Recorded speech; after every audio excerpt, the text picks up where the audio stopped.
Rachio app not working. Hey guys, welcome back to our channel and let us get started. First of all, let's head over to our Play Store and search for Rachio. If you see update instead of open, then tap on update and update your app.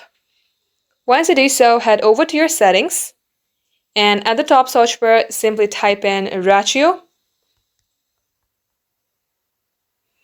Under apps, you will see Rachio. Tap onto it.